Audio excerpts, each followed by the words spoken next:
Recording progress. Sekarang dia pergi MB dulu ya.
Ya.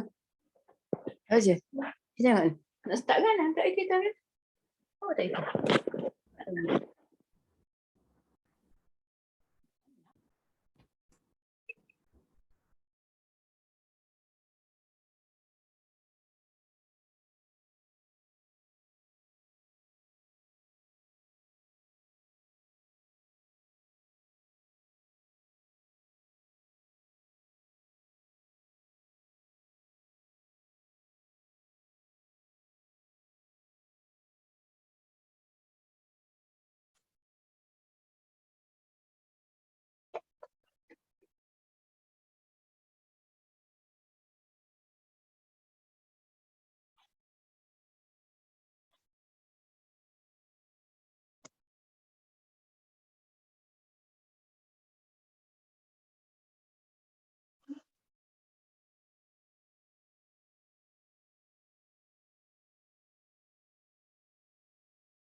Ustaz, Kak Syuja dah pergi MB live.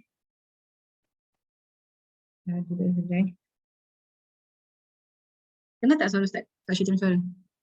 Dengar dia. Naik sekejap itu. Hmm.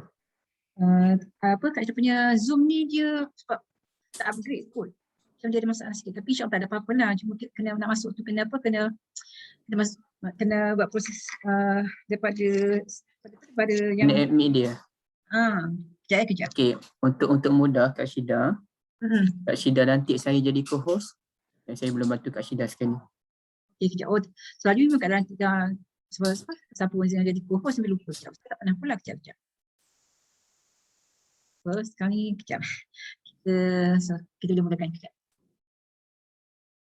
Tak apa Kak Syida, nanti saya jadi co-host juga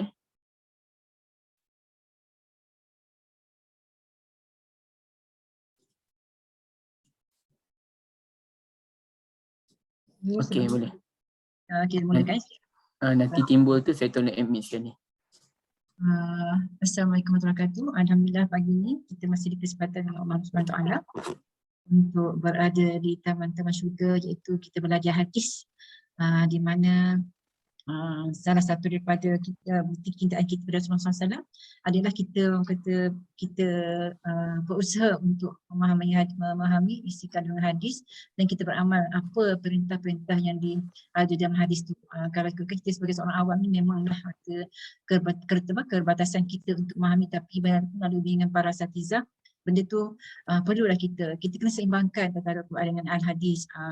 Al-Quran perintah, tapi macam mana kita melaksanakan perintah tu jika tidak tak rujuk pada Al-Hadis. Jadi kita tak nak kita kena belajar hadis ni. Jangan kesampingkan, jangan kelaskan dua, kelas dua kan hadis-hadis kita ni. InsyaAllah pagi ni kita sambung lagi hadis seterusnya bersama dengan Ustaz Zahiri. Wajib sama buka doa. Dengan itu Kak Syirah serahkan pada Ustaz. Silakan Ustaz. Okay. Assalamualaikum warahmatullahi wabarakatuh. Alhamdulillahirrabbilalamin. Allahumma salli ala Muhammad wa ala alihi wa sahbihi wa barik wa sallim. Subhanaka la ilma lana illa ma 'allamtana innaka antal alimul hakim. La haula wa la quwata illa billah, amma ba'd.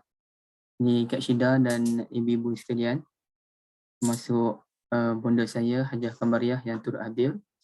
Jadi alhamdulillah kita syukur pada Allah Azza wa Jalla di atas kesempatan yang ada kita dapat meneruskan pengajian kita pada pagi ini dalam memahami hadis-hadis Nabi sallallahu alaihi wasallam, dan kita sambung pengajian kita dalam kitab Sahihul Bukhari dalam Kitabul Ilmi, ya. Sahihul Bukhari, kitab ilmu. Baik. Hadis hari ini dibawakan oleh sahabat Nabi yang bernama Ibn Umar radhiyallahu anhuma, ya. Ibn Umar radhiyallahu anhuma. Baik. Wa bihi qala hadatsani Sa'id bin Ufair. Hadatsana Sa'id bin Ufair qala hadatsani Lais qala hadatsani Uqail an ibn Shihab an Hamzah bin Abdullah bin Umar anna ibn Umar radhiyallahu anhuma qala sami'tu Rasulullah sallallahu alaihi wasallam qala baina ana naimun. Ya, di sini dia punya cerita dia, ya. Cerita Nabi sallallahu alaihi wasallam ni, baina ana naimun utitu biqadahin. Utitu biqadahi labanin. Baina ana naimun utitu biqadahi labanin fasharibtu hatta inni la ararriya. Hatta inni la ararriya yakhruju fi azfari. Thumma a'taitu fabni Umar bin al-Khattabi radhiyallahu an. Qalu fama awwaltahu ya Rasulullah? Qala al-ilm. Baik. Jadi hadis ini disampaikan oleh Abdullah bin Umar radhiyallahu anhuma, yang mana beliau mendengar sendiri daripada Nabi sallallahu alaihi wasallam. Jadi bila ada lafaz sami'tu Rasulullah, artinya saya mendengar sendiri hadis ini ataupun cerita ini daripada Nabi sallallahu alaihi wasallam. Okey, apa ceritanya tuan-tuannya, ibu-ibu sekalian? Baina ana naimun. Itu permulaan Baina ana naimun. Ketika saya sedang tidur. Utitu, saya telah didatangkan ataupun saya telah diberi biqadahi labanin, sebekas air laban ataupun susu. Ya, laban ataupun susu.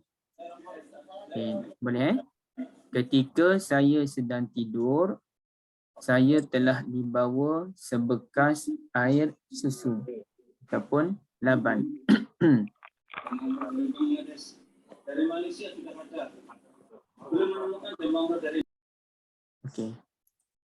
Boleh? Fasyaribtu, lalu saya minum. Fasyaribtu, lalu saya minum. Hatta, sehingga ini la'ara ar-riya, sehingga sesungguhnya saya benar-benar melihat. Hatta, sehingga sesungguhnya saya benar-benar melihat ar-riya, kepuasan. Pun ada ulama yang membaca ar-rayya, sama ada ar-rayya ataupun ar-riya, kepuasan. Yakhruju fi azfari, keluar daripada jari jemari saya, keluar daripada kuku-kuku saya. Itu bahasa kiasan lah. Okay. Boleh Saya ulang balik. Ketika saya sedang tidur, saya telah dibawakan sebekas laban, lalu saya meminumnya sehingga sesungguhnya saya benar-benar melihat kepuasan keluar daripada kuku-kuku saya. Artinya Nabi minum tu betul-betul, ya. Nabi minum sungguh-sungguh. Summa a'taitu fadli, kemudian saya berikan saki baki laban tadi Umar bin Al-Khattabi radhiyallahu an. Saya berikan kepada Umar bin Al-Khattab radhiyallahu an. Okey. Lalu sahabat pun bertanyakan Nabi sallallahu alaihi wasallam, qalu fama awwaltahu ya Rasulullah? Apakah takwilan mimpi itu wahai Rasulullah? Okey. Kata Rasulullah sallallahu alaihi wasallam, al-ilm, iaitu ilmu. Jadi saya ulang balik tuan ibu sekalian ya. Nabi sallallahu alaihi wasallam sedang tidur. Nabi bermimpi bahawa Nabi diberikan satu bekas laban. Nabi minum sungguh-sungguh sehingga Nabi rasa puas. Ibaratnya kepuasan itu keluar daripada kuku-kuku baginda. Itu kiasan kepada kepuasan lah. Kemudian baginda pun memberikan lebihan laban itu kepada Umar bin Al-Khattab radhiyallahu an. Lalu sahabat Nabi pun bertanya, apa takwilan mimpi itu wahai Rasulullah? Kata Nabi sallallahu alaihi wasallam, al-ilm, iaitu ilmu. Okey, itu hadis dia. Dan hadis ini ibu-ibu sekalian telah dimuatkan oleh Al-Imam Al-Bukhari dalam tajuk bab fadlil ilmi, bab kelebihan ilmu. Ya, bab kelebihan ilmu. Okey, sebelum kita bincangkan hadis ini secara lebih mendalam, kita kena tahu satu benda yang apakah maksud fadlun. Fadlun ni sebenarnya apa maksud dia, ya? Jadi fadlun ini ibu-ibu dia bermaksud benda yang lebih. Itu yang kita sebut bab kelebihan ataupun bab keutamaan. Dia ibarat begini ya. Okey, di tangan saya ni ada air. Ibu nampak ya? Tangan saya ni ada air. Air ini dia sini je. Maknanya dia kurang lah. Okay. Kalaulah dia sampai sini penuh, sampai atas, kemudian limpah. Okay. Yang orang sebut bagai menatang minyak yang penuh. Minyak tu dah penuh kan? Baik, bila air tu limpah, limpahan air itu ya, itulah yang dinamakan sebagai al-fadlu, kelebihan. Benda-benda yang lebih. Artinya kalau boleh kita buat ibaratnya, ada seseorang tu dia memiliki kedudukan yang tinggi kalangan masyarakat. Jadi dia sama je dengan kita. Kalau kita ni berakhlak baik, dia pun berakhlak baik. Kalau orang tu jenis, orang lain pun jenis senyum, dia pun jenis senyum. Kalau orang lain bercakap dengan lembut, dia pun bercakap dengan lembut. Kalau orang lain kaki solat, dia pun kaki solat. Tapi apa yang menjadi punca dia dihormati oleh masyarakat kerana dia ada fadlun, kelebihan. Dia ada lebih. Contohnya kalau kelebihan dia dalam bab tidak ya? Nak cas okey baik. Contohnya kelebihan dia dalam bab bercucuk tanam contohnya. Orang lain pun pandai bercucuk tanam.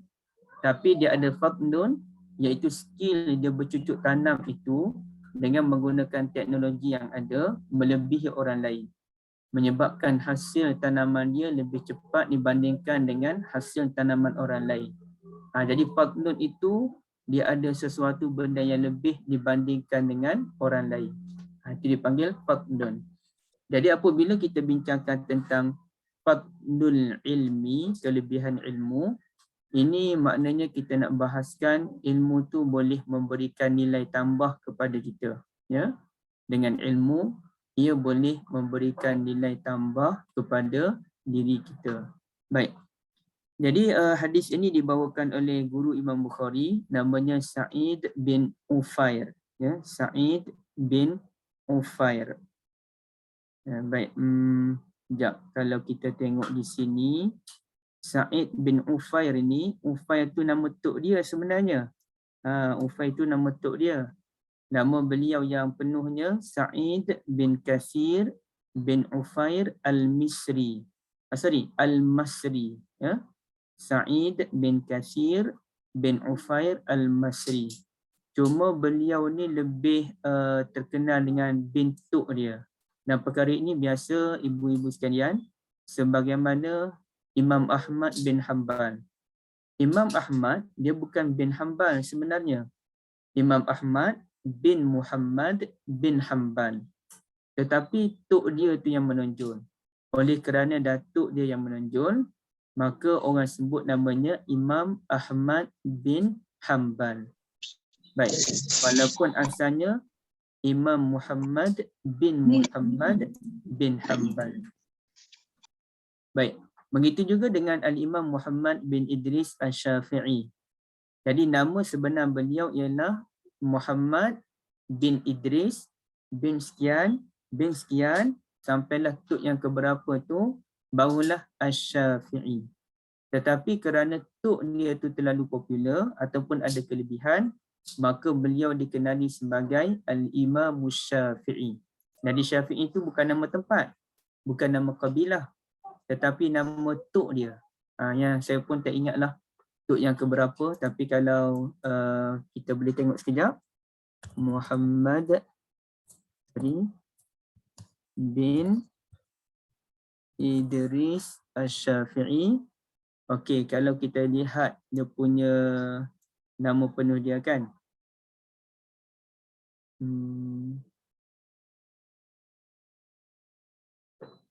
Mana nama penuh dia?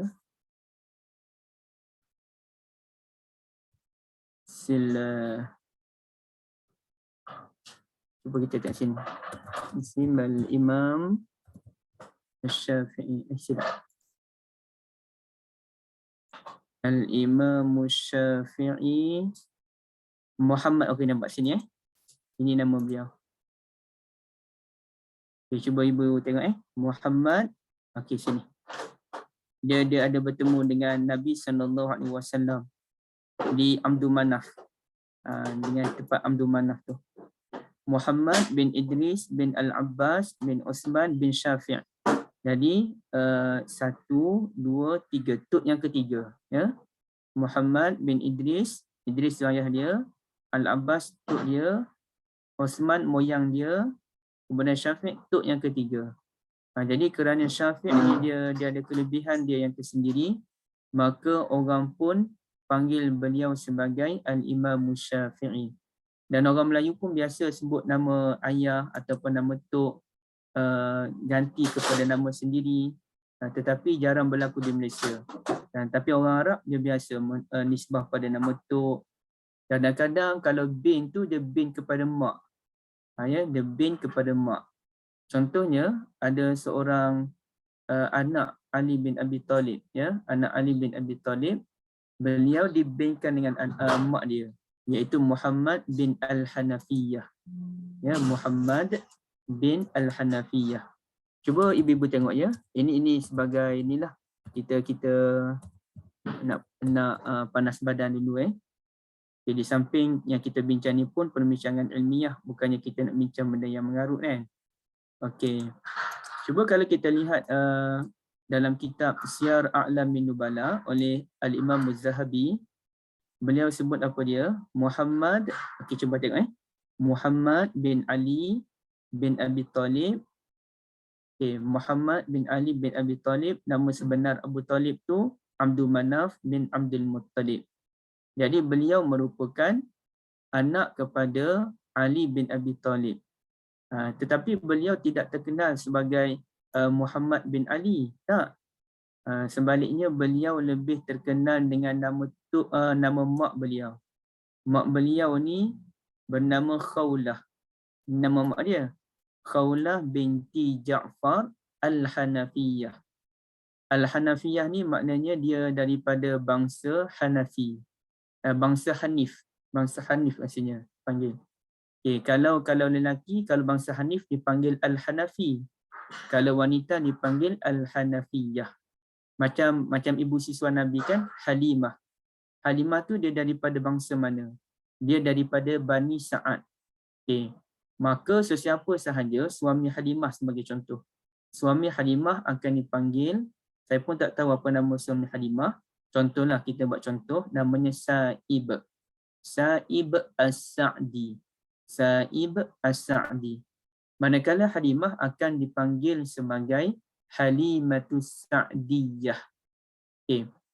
Kalau lelaki daripada bangsa Ghamid, Ghamidiyah, Al-Ghamidiyah, Ghamid, ya. Kalau lelaki berasal daripada Ghamid akan dipanggil Al-Ghamid, ya, Al-Ghamid. Tapi kalau wanita kita tambahlah ta marbutah di belakang, iaitu Al-Ghamidiyah. Betul lah, Al-Ghamidiyah. Jadi di sini Ali Muhammad ni dia bin Khawlah. Tapi Khawlah ni dia datang daripada Hanif.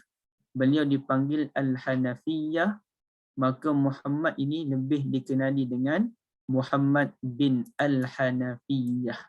Ya, Muhammad bin Al-Hanafiyah. Saya pun tak pasti kenapa beliau dibinkan kepada ibu beliau. Mungkin untuk menyatakan ya, beliau anak Ali, tapi nanti orang tanya Ali tu anak Ali melalui isteri yang mana? Oh, rupanya anak Ali melalui Khawlah binti Ja'far. Khawlah binti Ja'far tu daripada bangsa Hanif, maka Al-Hanafiyah. Jadi begitu juga dengan guru Imam Bukhari tadi. Beliau nama Sa'id bin Kathir bin Ufair Al-Masri. Tetapi beliau, ayah beliau ni dibuang namanya, terus dinisbahkan kepada tok beliau, Sa'id bin Ufair Al-Masri. Baik. Seterusnya kita yang lain tu tak apalah. Yang lain tak apa, kita tengok hadis Nabi SAW. Ini hadis tentang mimpi, ya. Hadis tentang mimpi. Nabi sebut ketika saya sedang tidur, ya. Masa tu saya sedang tidur. Ibu-ibu, antara tabiat Nabi SAW, Nabi suka berkongsi tentang mimpi dengan sahabat. Bahkan kadang-kadang Nabi bertanyakan sahabat, semalam mimpi apa? Ya. Dan kalau mimpi tu ada mesej, ada masa Nabi akan terangkan, ya. Jadi sembang tentang mimpi tu dia tidak begitu popular zaman sekarang. Kerana mimpi itu, mimpi yang benar ialah antara tanda kenabian. Ada hadis menyatakan mimpi yang benar itu merupakan berita gembira kepada orang beriman. Ada hadis menyatakan mimpi yang benar itu 1/46 kenabian. Ada hadis menyatakan 1/20 lebih kenabian. Ikut ukuran kesalihan keimanan seseorang. Tapi oleh kerana zaman kita sekarang ni, kita tiada kualiti iman sebagaimana para sahabat, maka sukar untuk kita menemui mimpi yang menjadi berita gembira kepada orang beriman. Ya, mimpi ada tapi bukan mimpi berita gembira. Tapi dengan satu peringatan. Satu, kalau mimpi itu datang dari mimpi itu dilalui sendiri oleh para nabi alaihi wassalatu wassalam, maka ia merupakan petunjuk daripada Allah ataupun ilham daripada Allah. Kalau ada perintah perlu dilaksanakan sebagaimana Nabi Ibrahim alaihi salatu wassalam. Baik. Tapi kalau mimpi orang beriman sekarang ni, contohnya ada orang bermimpi sekian-sekian, maka mimpi itu boleh diambil kira selagi mana ia tidak membawa syariat yang baru. Ya? Selagi mana tak bawa syariat baru, selagi mana ia tidak membawa maklumat yang mengarut. Contohnya orang Melayu suka mendakwa dia pandai mengurut melalui mimpi. Sedangkan orang lain kena belajarlah kelas mengurut dan sebagainya, dapat sijil baru pandai mengurut. Dia hanya melalui mimpi. Jadi itu sukar untuk diterima. Lebih baik kita jumpa tukang urut yang profesional. Ya? Boleh jadi dia pandai mengurut dah. Cuma mimpi itu mimpi benda lain. Kemudian dia mendakwa. Boleh jadi juga. Ya? Ataupun ibu-ibu yang dirahmati Allah, kalau mimpi itu sekadar dia sebut, saya mimpi bertemu dengan sahabat Nabi iaitu Ibn Mas'ud radhiyallahu an. Ibn Mas'ud mengajarkan saya untuk mengamalkan zikir ini bagi menghadapi fitnah akhir zaman. Dan kita dapati zikir itu ada dalam Al-Quran. Zikir itu menjadi amalan Nabi SAW. Jadi boleh tak kita amalkan? Ya, boleh kita amalkan. Namun dengan perkiraan pula. Siapakah orang yang bermimpi itu? Ya, kalau orang bermimpi itu orang macam saya, maka tak payahlah nak sembang lebih-lebih. Tapi kalau orang yang bermimpi itu orang-orang yang soleh, ibaratnya kalau di Malaysia ni yang telah meninggal dunia, Tuan Guru Nik Aziz sebagai contoh, kalau bermimpi, ya, dia pun cerita, maka itu benda yang boleh diterima. Sebagaimana bila berlakunya COVID, ibu-ibu dirahmati Allah, maka ada seorang ulama India, Maulana Mufti Taqi Usmani, menyatakan beliau bermimpi jumpa dengan Nabi ke siapa, saya tak ingatlah mimpi itu macam mana, yang menyarankan kita untuk membaca Hasbiyallah wa ni'mal wakil sebanyak 313 kali ke berapa, sebagai ikhtiar menghadapi COVID. Ya? Maka itu pun diamalkan oleh jemaah tabligh sebagai contoh. Sehingga diceritakan bagaimana seorang pemuka tabligh yang awal-awal dulu, apabila mereka beramai-ramai masuk ke dalam hospital dan pemuka tabligh itu telah mengalami antara yang kritikal, tapi dia beramal dengan hasbiyallah wa ni'mal wakil dengan sedikit tambahan. Dia baca Fatihah, dia baca selawat kepada Nabi SAW, kemudian dia baca hasbiyallah wa ni'mal wakil 300 kali lebih, dia tiup pada air. Alhamdulillah dalam 2-3 hari kemudian dia boleh keluar. Tetapi akhlak dia cukup baik. Dia tidak bising benda tu, dia tidak mendakwa bukan-bukan, ia hanya usaha dan hanya dikongsikan kepada kenalan dan murid yang terdekat. Cuma orang kemudian sahaja menyebarkannya. Jadi tak ada dakwaan daripada dia. Kita pun tak tahu. Orang macam kita yang tidak terlibat dengan jemaah tabligh ini pun tak kenal siapa dia. Ada namanya tapi tak kenal siapa dia. Maknanya dia bukan menjadikan benda tu sebagai bahan untuk populariti. Dia sekadar mengamalkan apa yang disebutkan dalam mimpi yang dianggap sebagai busyra lil mukminin, berita gembira bagi orang beriman. Jadi mimpi itu boleh diterima pakai. Ya? Baik, dia tidak membawa penambah syariat. Lagipun hasbiyallah wa ni'mal wakil, ada ucapan itu ada asas daripada Al-Quran dan memang itulah amalan Nabi Ibrahim alaihi salatu wassalam apabila dicampakkan ke dalam api. Itu juga yang disebutkan oleh Nabi SAW, alladzina qala lahumun nasu innan nasa qad jama'u lakum fakhshawhum fazadahum imana wa qalu hasbunallahu wa ni'mal wakil. Jadi Nabi sebut bila orang seko Nabi, bahawa semua orang nak serang Nabi SAW, maka Nabi menyatakan hasbunallah, cukuplah bagi kami Allah, wa ni'mal wakil, Allah itu sebaik-baik wakil. Baik. Jadi di sini sebahagian mimpi boleh diterima, apalagi mimpi itu mimpi Rasulullah sallallahu alaihi wasallam. Jadi ibu kalau ada sebarang persoalan boleh ditanyakan terus ya. Nisan ke, tulisan ke, silakan. Ada soalan dulu ke? Saya break sekejap.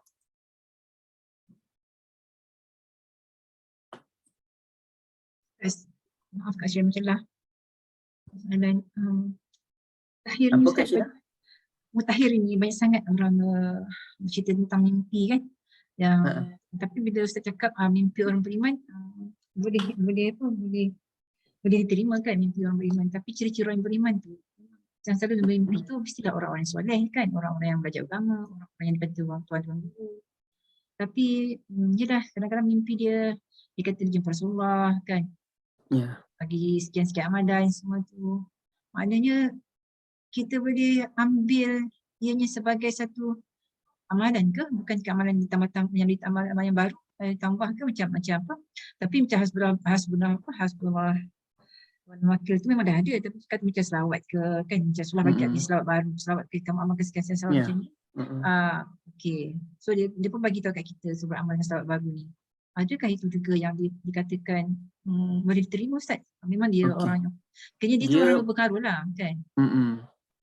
Dia masalahnya ialah apabila kita dia ada dakwaan lain, dia ada package. Satu amalan baru ni dia datang dengan package, dia tak datang dengan amalan tu je. Apa contoh package-nya? Dia mendakwa gurunya bermimpi, package-nya ialah dia nak mengangkat guru dia secara berlebih-lebihan. Kadang-kadang dia datang dengan package untuk mengangkat tarikat dia dengan dakwaan sebagai contoh. Ada seorang ulama tu telah beruzlah begitu lama, beribadat begitu lama, semata-mata ingin mencari apakah lafaz selawat yang terbaik. Akhirnya dia pun mimpi jumpa dengan Nabi SAW, mengijazahkan dia lafaz selawat yang terbaik, mengalahkan selawat-selawat yang lain. Itu saya dengar sendiri dalam satu kuliah. Jadi benda itu tak boleh diterima lah. Kerana ia membawa package mengangkat tarikat dia secara berlebih-lebihan, sedangkan kita maklum berdasarkan hadis Nabi SAW, tanya sahabat Nabi kepada Nabi, Rasulullah, kami tahu cara nak menyampaikan salam kepadamu, iaitu Assalamualaikum ayyuhan Nabi wa rahmatullahi wa barakatuh. Tapi macam mana nak selawat kepadamu ya Rasulullah? Rasulullah pun kata, qulu Allahumma salli ala Muhammad wa ala ali Muhammad kama sallaita ala Ibrahim, sehinggalah innaka Hamidum Majid. Jadi itu selawat yang terbaik. Jadi kalau dia datang dengan package, itu yang bermasalah kat Syida ya. Tapi kalaulah ada orang yang saleh, kenalan kita, kawan kita je. Dan semalam dia pun kata, Syida, aku nak cerita ni tapi yang bising-bising lah. Malam aku mimpi jumpa dengan seseorang. Dia kata orang tu nampak jernih, dia muka baik. Dia aku tak kenal siapa orang tu. Ya? Tapi orang tu kata, untuk selesai daripada aku sekarang kena masalah, dia kata. Dia ada masalah keluarga dia.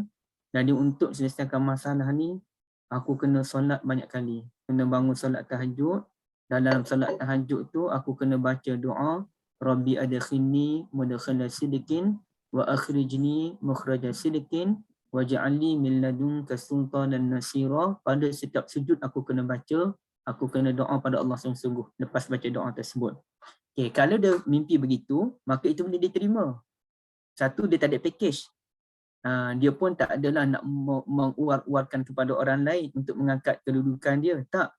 Bahkan dia pun hanya kongsi kepada orang-orang terdekat. Sebab mimpi yang baik sesuai dikongsikan kepada orang-orang yang baik. Sebagai itu berita gembira kan. Kita boleh kongsi dengan orang-orang yang baik, kawan-kawan kita yang tidak akan menimbulkan fitnah, yang tidak membesar-besarkan mimpi tersebut. Yang kemudiannya ajarannya pun bagus, sekadar bangun solat pada waktu malam. Dan ajarannya pun bagus, membaca doa yang telah pun diajarkan oleh Allah dalam suratul Isra, dan doa itu memang dibacakan dalam salatul tahajud. Wa qur rabbi adkhilni mudkhala sidqin, boleh difahami dengan maksud Tuhan, masukkan saya ke dalam satu kehidupan, boleh difahami gitu juga, yang baik. Wa akhrijni mukhraja sidqin, dan keluarkan saya daripada masalah yang membelenggu dengan cara yang baik. Waj'alni min ladunka sultanan nasira, dan jadikan bagi saya pembantu yang kuat, sebagai contoh, maka ia boleh diterima kerana tak ada package apa-apa, dan amalan itu memang ada dalam Al-Quran dan hadis Nabi sallallahu alaihi wasallam. Benar? Jadi apa mimpi Nabi sallallahu alaihi wasallam? Ada orang bawa kepada Nabi sallallahu alaihi wasallam laban, ya, laban ataupun susulah laban ni. Okay. Maka Nabi pun minum. Fasyaribtu, saya pun minum, sehingga saya, Nabi nak gambar puas tak puas Nabi minum ni, sehingga saya melihat kepuasan arniya, arniyan arni, kepuasan tu keluar daripada jari jemari saya, menunjukkan memang puas hati sungguh Nabi SAW dapat menikmati laban tersebut. Kemudiannya kata Nabi SAW, summa a'taitu fadli, kemudian saya bagi lebihan-lebihan laban tadi kepada Umar bin Al-Khattab radhiyallahu an. Maka sahabat pun tanya, apa takwilan mimpi itu ya Rasulullah? Artinya, apa mesej ni sebalik air laban tadi? Ya, air laban tu dia simbol kepada apa? Macam kita orang Melayu kan kata, kalau mimpi dibelit ular itu tanda apa, sebagai contoh. Dan yang bahayanya biasa orang sebut mimpi jatuh dari tempat tinggi, semacam itu ada gangguan. Ya zambillah, mimpi menyusukan anak.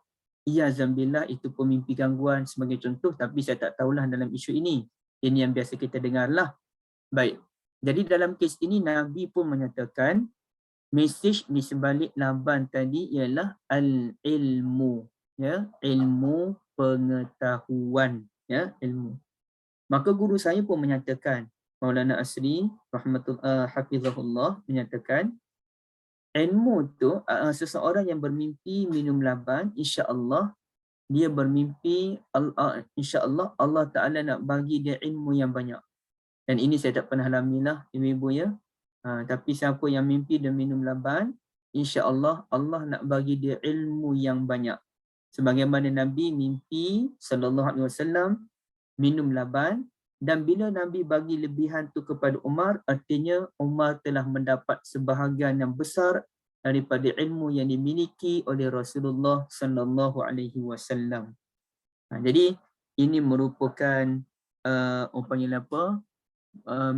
mesej untuk menyatakan sahabat Nabi yang bernama Umar memiliki keilmuan yang tinggi dan dianggap sebagai fuqaha kalangan sahabat. Fuqaha ni maknanya orang-orang berilmu dalam kalangan sahabat. Bahkan ada mimpi yang lain dalam kitab Ta'bir, kitab mentakbir mimpi, yang mana sahabat Nabi ni, kata Nabi SAW, memakai pakaian, baju tu ada yang sampai ke pusat, ada yang ke bawah lagi, ada yang sampai ke lutut. Dan ada seorang, iaitu Umar, baju dia meleret-leret sampai ke bawah. Berjalan tu sampai terseret di tanah. Lalu orang pun tanya Nabi SAW, apa maksud itu? Kata Nabi SAW, itu ialah kadar ilmu. Jadi ada orang kadar ilmu ni berbeza-beza, dan kadar ilmu Umar itu terlalu banyak, sampaikan ibarat kain yang meleret-leret di bawah. Gambaran banyaknya lebihan ilmu yang dimiliki oleh Umar bin Al-Khattab. Adalah beberapa mimpi Nabi SAW berkaitan dengan Umar. Ada satu masa yang lain pula Nabi SAW mimpi, Nabi sebut Abu Bakar telah mengambil 1-2 gayung air dari perigi. Dari perigi rasanya dia dapat ambil 1 timba 2 timba je. Tapi bila datang Umar bin Al-Khattab, Umar telah mengambil air begitu banyak sehingga orang lain puas dengan kerja Umar itu. Dia ambil air bukan 1-2 timba, bahkan banyak. Dan di situ semacam Nabi SAW melahirkan simpati baginda terhadap Abu Bakar. Jadi apa maksud di sebalik mimpi ini? Maksudnya ialah Umar dia akan berkhidmat begitu lama kepada rakyat, kepada umat Islam, dan khidmat dia tu luar biasa sehingga ramai orang mendapat manfaat di sebalik kebijaksanaan dan kepemimpinan Umar bin Al-Khattab radhiyallahu an, manakala Abu Bakar beliau tidak bertahan lama. Beliau hanya sempat menjadi khalifah Rasulullah sallallahu alaihi wasallam hanya dalam tempoh 2 tahun. Jadi 2 tahun beliau meninggal semasa berusia 63 tahun. Maknanya umur beliau tu hanya beza 2 tahun je dengan Nabi sallallahu alaihi wasallam. Jadi bila beliau meninggal umur 63, Umar masa tu baru umur 53. Jadi Umar ni beza dengan Nabi 12 tahun. Masa Nabi meninggal, Umar umur 51 lebih kurang.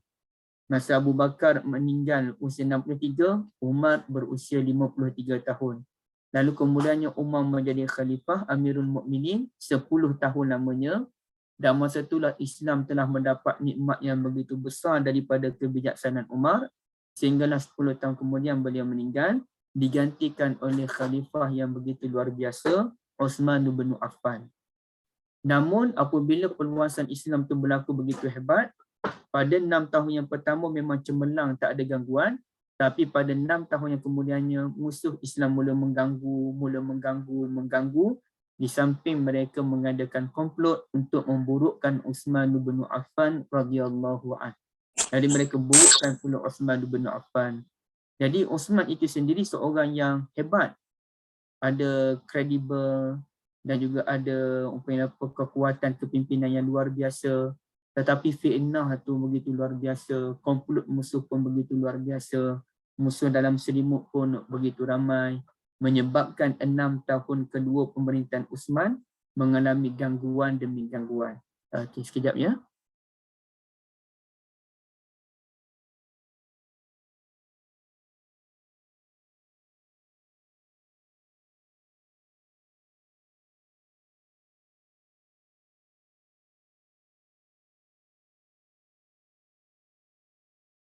Okey, sorry, kena urus anak, ada kelas.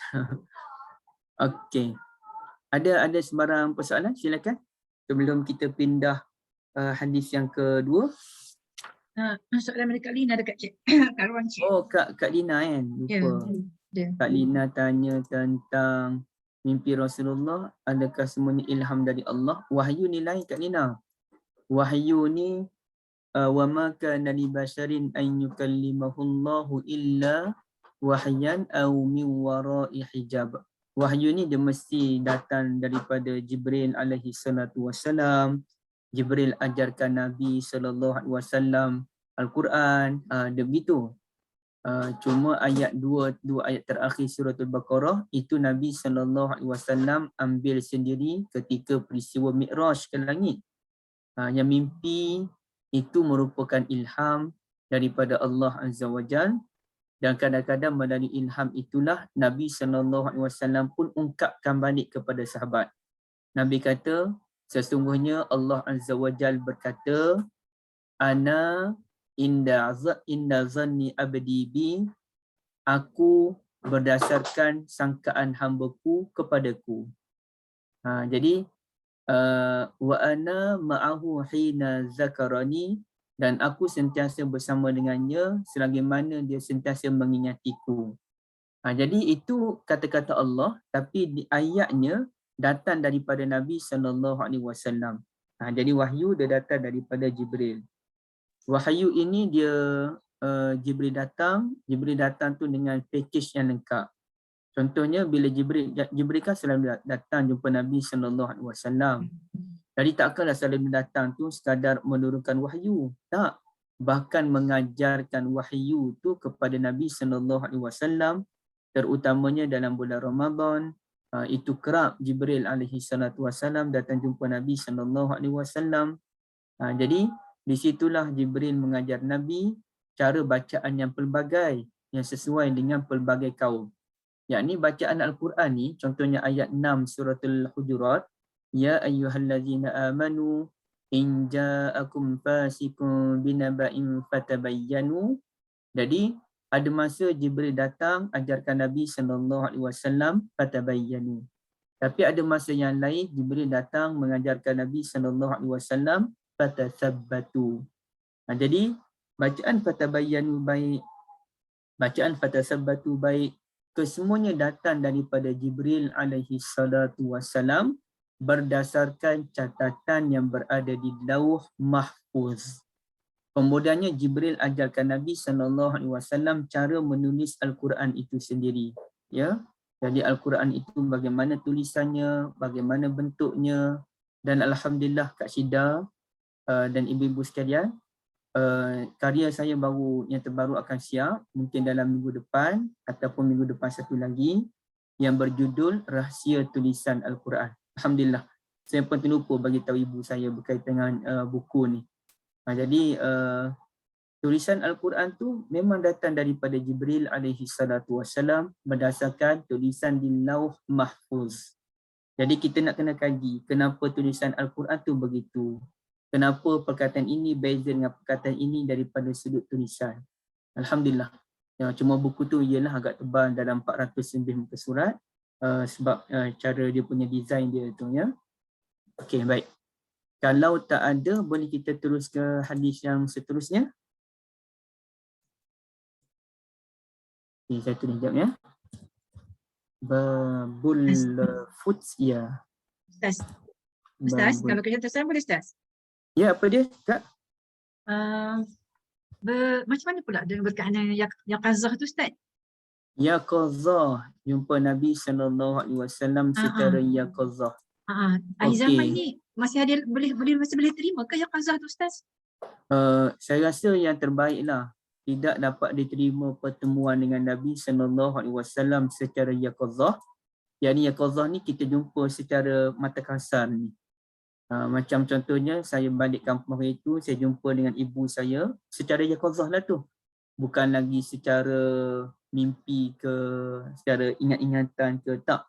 Memang saya nampak sendiri ibu saya depan mata kepala saya. Ibu saya pun nampak saya, isteri saya, anak-anak saya depan mata sendiri. Itu namanya Yaqazah.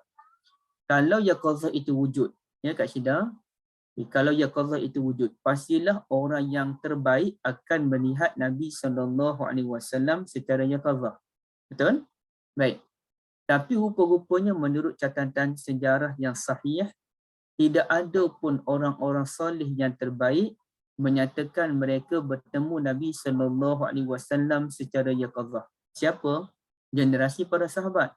Pasti yang terbaik itu Abu Bakar, Umar, Osman, Ali dan sebagainya. Okay, kita tengok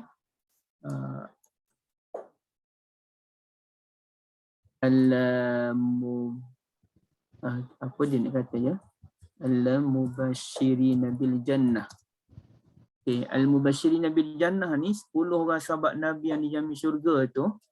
Okay, Al-Ashrah Al-Mubashirina bil Jannah, 10 yang dijamin syurga ni, Abu Bakar, Umar, Utsman, Ali, Abdul Rahman bin Auf, Zubair, Talhah, Abu Ubaidah, Amir Al-Jarrah, semua ini tidak pernah mendakwa mereka bertemu dengan Nabi SAW secara Yaqazah.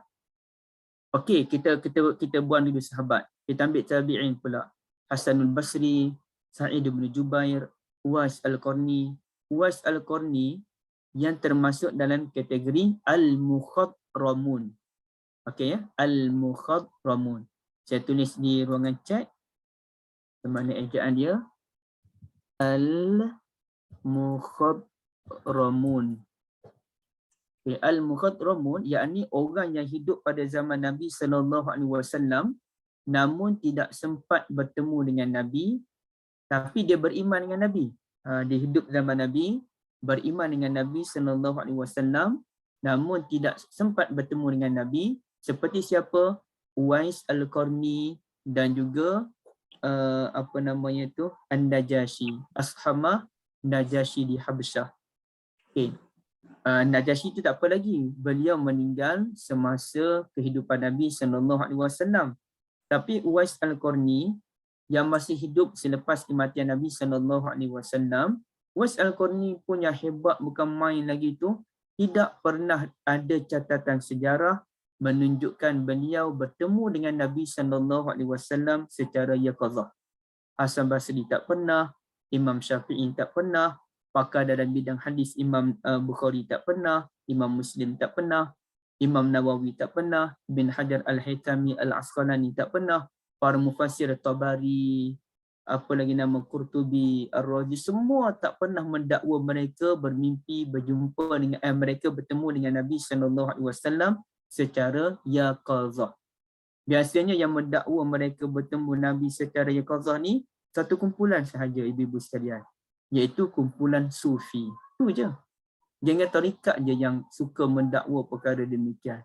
Sedangkan orang lain tak ada dakwah-dakwaan yang bukan-bukan. Para mujahidin tak ada. Para pemimpin tak ada. Yang sibuk dakwa jumpa Nabi secara yaqazah ni geng yang sufi ataupun geng yang tarikat. Jadi mereka ada unsur melampau dalam beragama. Wallahu a'lam. Boleh kasih hidayah? Assalamualaikum Ustaz, nak tanya. Waalaikumsalam. Puan Maznum, silakan. Ya. Inilah saya pernah dengar lah, tak tahu betul tidak. Ada yang mengatakan setiap huruf dalam Al-Quran tu ada malaikat yang menjaganya. Adakah betul Ustaz? Okay. Terima kasih Puan Maznum. Setiap dakwaan mesti ada hujah daripada Al-Quran dan hadis. Setiap dakwaan yang berbentuk agama ni lah, dia mesti ada hujah daripada Quran dan hadis. Kalau dia boleh bawa satu ayat Quran menyatakan setiap huruf atau setiap kalimah ada malaikat yang menjaga, kita boleh terima. Tapi kalau tak ada, maka ia hanya tinggal dakwaan. Bolehlah sekadar nak dengar, tapi percaya jangan. Ya, percaya jangan. Ya, terima kasih Ustaz. Sama Puan Maznum. Jazakumullah khairan. Ustaz, lagi satu, minta maaf ya, banyak soalan tu. Tak apa. Tak, bagaimana ya, sebab kita yang bercakap tu, yang bercerita tu orang dikatakan orang beriman, berilmu dan di kalangan orang yang kita kata dihormati masyarakat lah, para guru, sekian-sekian kan. Yeah. Bagaimanakah dia orang punya tu Ustaz, dia orang punya keimanan dia orang ke, adakah ia satu dosa atas nama Nabi tindakan mereka itu, atau dikira macam mana Ustaz? Padahal kita nampak kehidupan mereka macam tak ada apa-apa masalah pun, bahagia, happy, bertambah-tambah ramai lagi follower dia orang. Orang kata bertambah-tambah meriah lagi kehidupan dia orang. Macam tak ada sesuatu pun kita ditimpa oleh musibah disebabkan mungkin mereka berbohong, mungkin mereka tak cakap benar ke apa, tapi kehidupan mereka tu masih lagi kita nampak walaupun dia mendakwa benda sekian-sekian, tapi mereka bahagia dengan cara mereka mengatakan mereka Rasulullah SAW. Ramai follower lagi, ramai yang mengamalkan apa yang dia, macam bila dia tu cakap, masyarakat semua terima apa yang mereka cakap. Macam mana kita macam tak salah perbuatan dia orang tu, tak ada impak sebaliknya daripada Allah nak bagi kepada dia orang tu. Macam mana tu Ustaz? Keterampilan seseorang yang nampak soleh, nampak tawaduk. Tapi jangan kaitkan apa yang saya sebutkan ni dengan sesiapa ya. Ini saya sebut secara umum.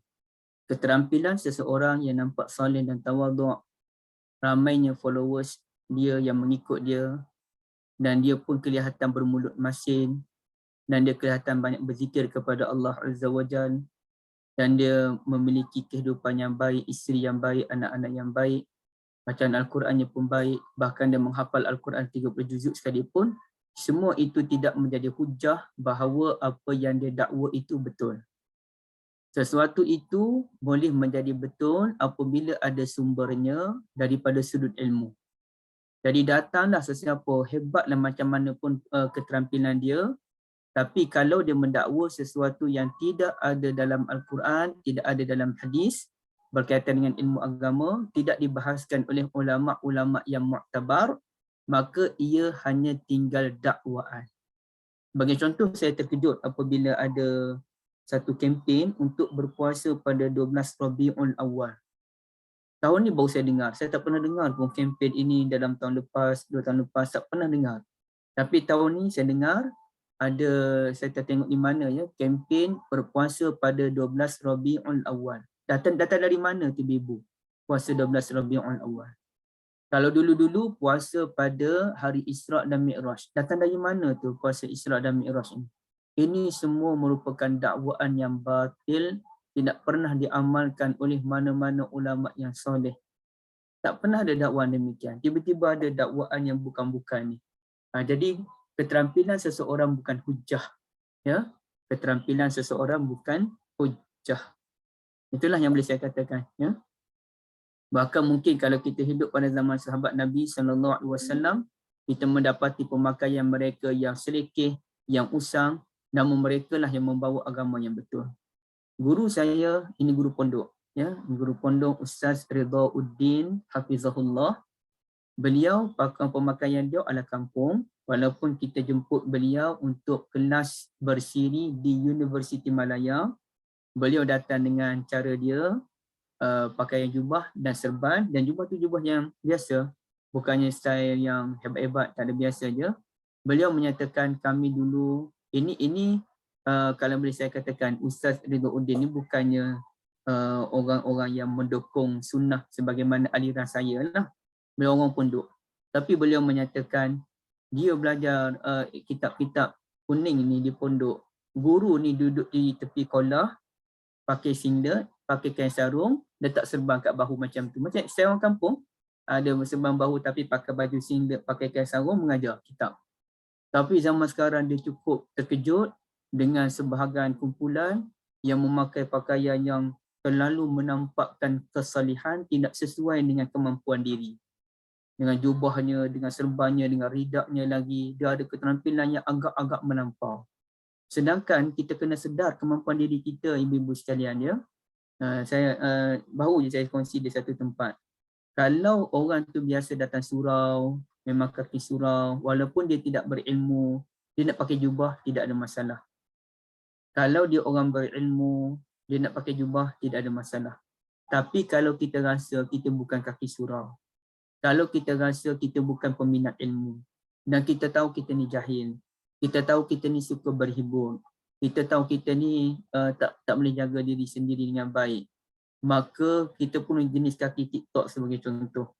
TikTok yang hiburan lah, bukan TikTok yang ilmu. Maka tindakan kita memakai jubah seperti ketika hari raya dan sebagainya, ia lebih kepada menimbulkan fitnah. Maka sepatutnya orang-orang demikian tidak perlu menjadikan jubah sebagai pemakaian dia. Tapi sekarang dah jadi trend. Jubah ialah pakaian trend, bukan lagi pakaian orang berilmu. Dulu kita nak pakai jubah ni, ibu-ibu sekalian, saya sendiri pakai jubah, saya rasa ya Allah lain macam. Sebab tu jujurnya saya memang tak pakai jubah.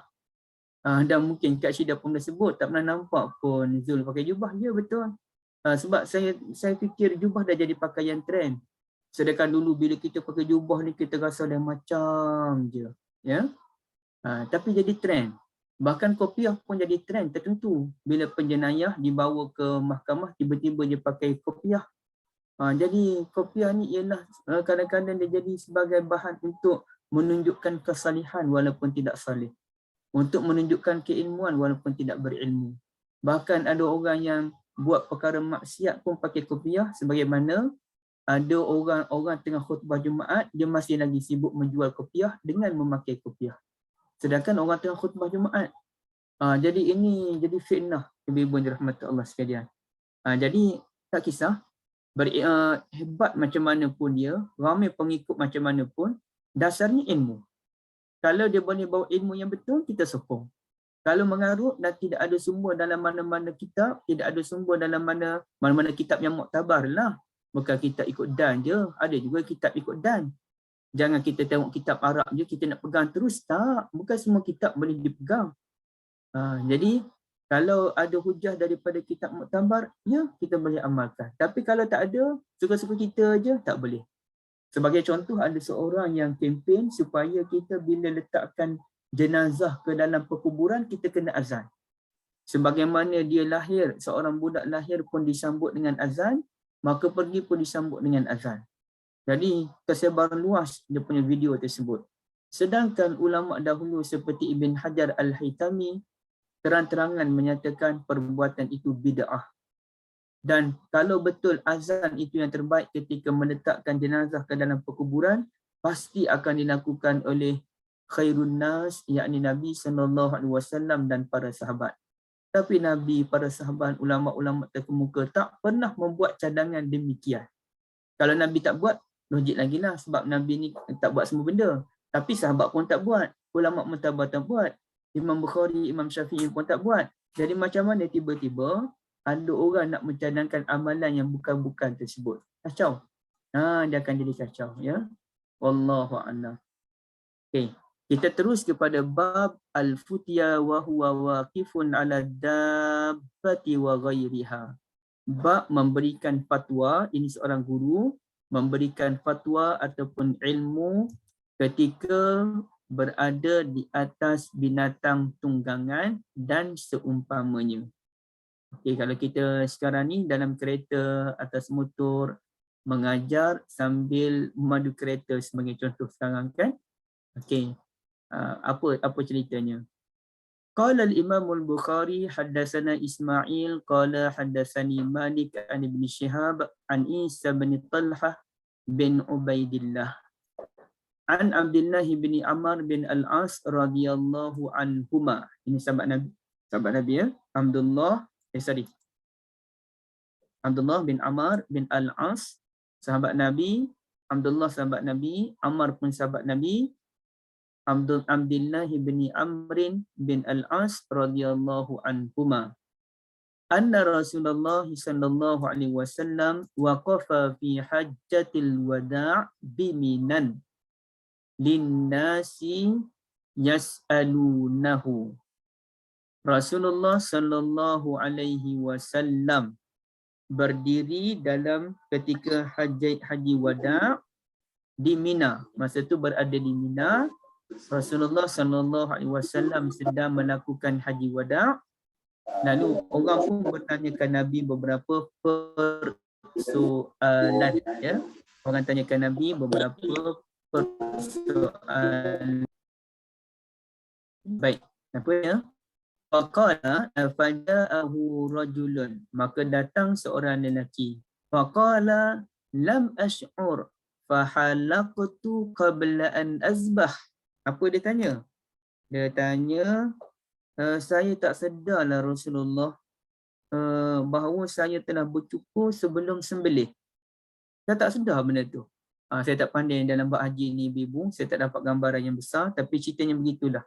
Lelaki tu kata, saya telah bercukur sebelum saya sembelih.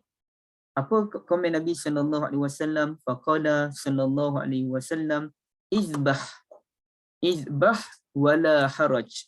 Kamu sembelihlah, tak ada masalah pun ya. Sebab dia dah bercukur baru dia sembelih. Macam mana ni? Dia dah bercukur, tapi dia belum buat sembelihan lagi. Maka kata Nabi,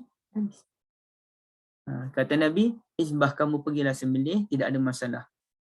Faja'a akhar faqala lam ash'ur fanahartu qabla an armi.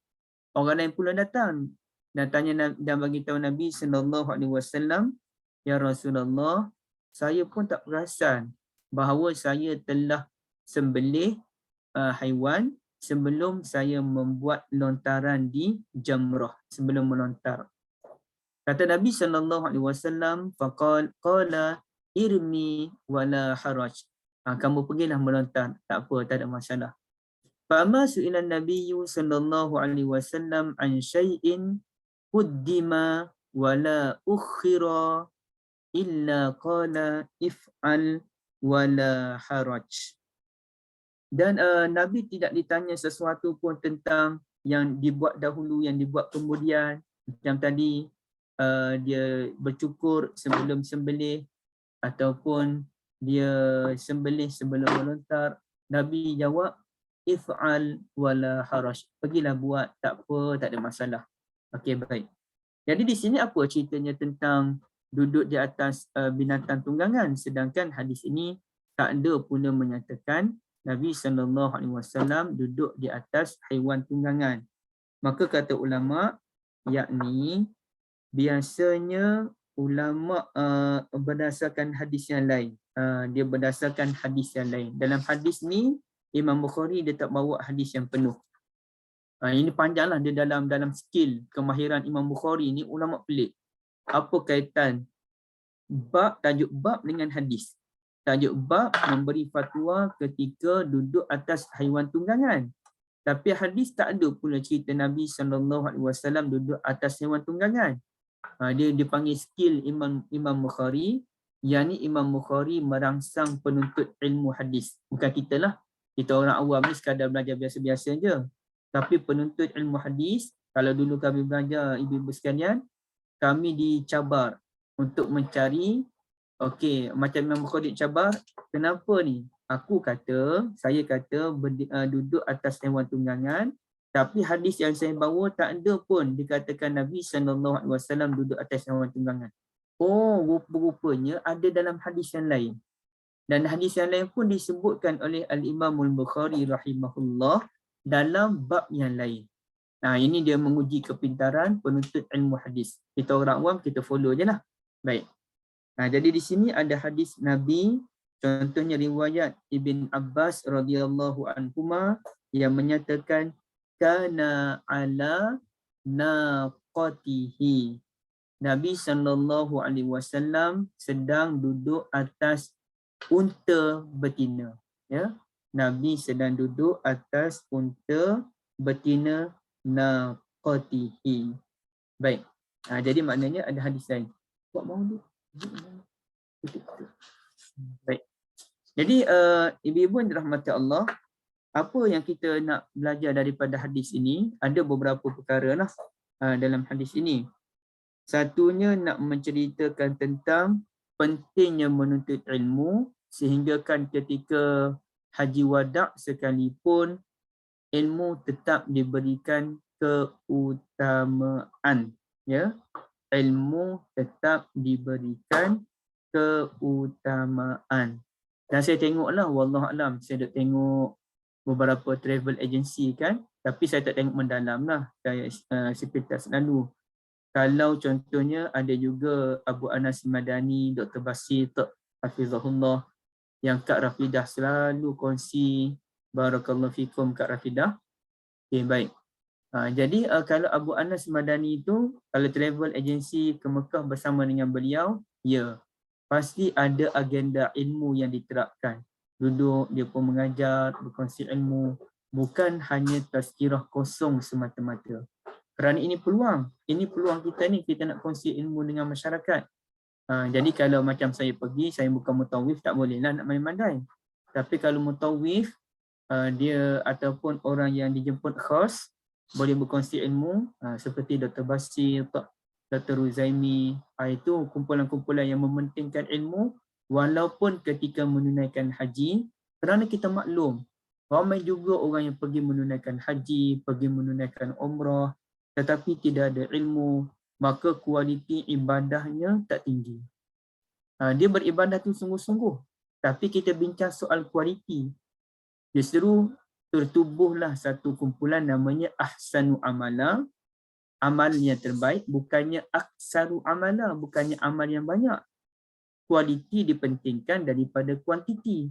Daripada kita mengejar kuantiti tetapi tiada kualiti, lebih baik kualiti walaupun kurang kuantiti. Dan pastilah yang terbaiknya kalau dua-dua kuantiti dan kualiti naik serentak. Itulah yang terbaik, tak dapat dinafikan. Okey, baik.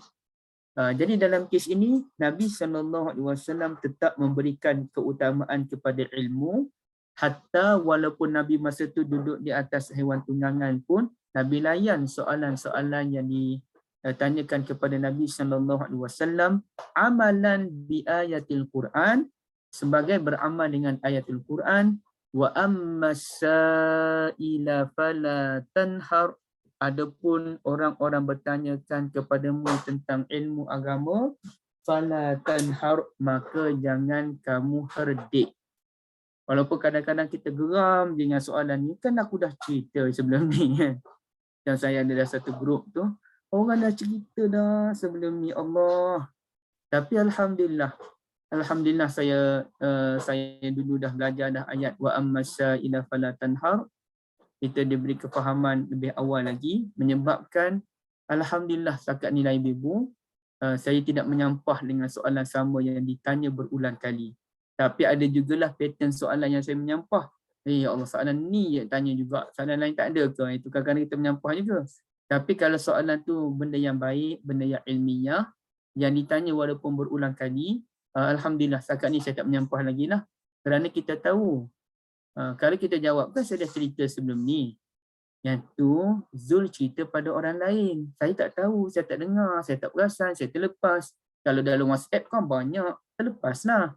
Okey, jadi tak wajar untuk saya marah. Kan saya ada cerita dalam WhatsApp yang lepas. Itu orang yang tanya dan dia pun dah terlepas dah soalan apa pun dia tak perasan. Jadi kita tetap layan lagi. Tapi janganlah sampai terlalu over kan. Sebahagian orang tu dia tanya sebab dia nak kepastian. Dia tahu jawapan tapi dia tak confident. Dia tanya kita pun sebut, sikit je kita sebut. Dia kata barulah saya yakin Ustaz. Lah, padahal dia yakin dah, cuma dia nak tambah keyakinan je. Kita kata ya, barulah saya yakin. Macam tu. Jadi ibu-ibu dirahmati Allah, pentingnya ilmu dalam kehidupan kita. Saya masih ingat pengalaman pertama saya menunaikan umrah dalam tahun 2003 mungkin dengan arwah tok saya. Itu pengalaman manis lah saya dengan tok dan kamilah satu-satunya pasangan cucu dengan datuk. Orang lain keluarga, suami isteri, keluarga dengan anak, saya cucu dengan tok menyebabkan kamilah yang paling glamour di situ. Tapi of course lah yang paling glamournya tok saya. Saya masa tu umur pun baru dalam 19 tahun baru ya. Jadi tok saya ni semua kenal. Tok ayah, sikit-sikit tok ayah. Duk sembang puji tok ayah. Macam mana tak puji? Masa tu umur 70 lebih. Tapi dia punya tenaga dia tu mengalahkan orang umur 40-50 tahun. Memang dia kuat lah. Baik. Jadi masa tu rasanya dalam perjalanan dari Madinah menuju ke Mekah. Dan alhamdulillah pada tahun 2003 macam tu, lebih kurang dalam 2003 tu, dia punya hotel tu dekat dengan Masjidil Haram. Saya dapat rasa nikmat tu. Berjalan sekejap je, dah sampai dah bahagian atas Masjidil Haram. Kemudian kalau dari bawah tu, kita nak naik semula ke masjid, naik bukit sikit je dah sampai dah. Anytime saya boleh pergi ke Masjidil Haram. Tak macam kemudiannya jauh. Ya, alhamdulillah. Jadi, apa yang berlaku? Rasanya dalam perjalanan dari Madinah ke Mekah, kami berhenti di satu tempat. Semua orang turun untuk menunaikan solat. Jadi solat Zuhur dan Asar, jamak qasar. Rasanya betul dah dari Madinah ke Mekah. Tapi rupa-rupanya ada seorang pakcik tu. Ada seorang pakcik tu yang mana dia tak solat lagi Zuhur dan Asar.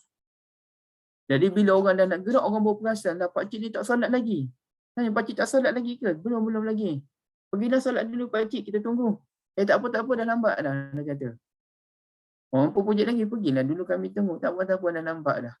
Mutawif pun kata, macam mana dia tak nak solat? Okey, di situ saya melihat ada dua isu besar. Isu besar yang pertama, pergi haji tetapi tidak ada ilmu. Pergi umrah, tidak ada ilmu. Menyebabkan boleh dia kata tak apalah tak solat pun, sebab dah terlewat dah, orang semua nak gerak dah ni. Padahal orang boleh tunggu. Itu kesedihan pertama saya. Tapi masa tu saya budak sangat lagi. Tak mature lagi. Sepatutnya saya pun pergilah tolong.